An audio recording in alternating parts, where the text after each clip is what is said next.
In this video, I want to compare and contrast the Wusthof Classic to the Victorinox Fibrox Paring Knives. These are both European style knives, so they have a few similarities and also a few differences.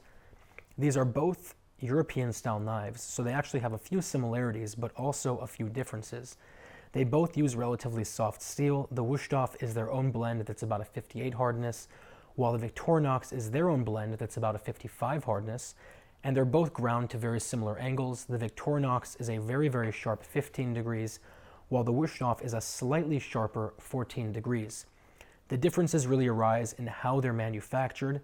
The Wusthof is a traditional German knife. It's handmade and forged, so it has this full bolster, which means this portion right here is actually not sharp, and especially with a short little knife like this, it has a tendency to get in the way while you're trying to use it.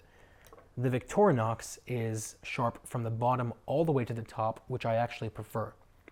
The next thing I want to talk about is the actual handles.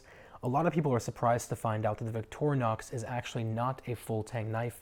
The tang ends about right here, but in terms of practical use, as long as you're not abusing the knife, that really shouldn't be a problem.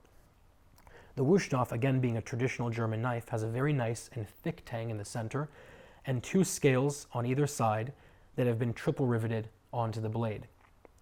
The Victorinox has a Fibrox handle, which is where it gets its name, and it is a reinforced polymer that has a very, very nice sort of textured non-slip finish, which I like a lot, and it's extremely ergonomic.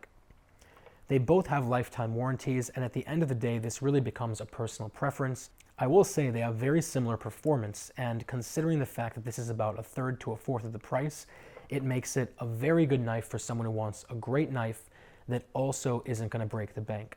I'll put a link down to both below. If you have any questions, any comments, or any concerns, as always, let me know. And otherwise, I will talk to you very, very soon.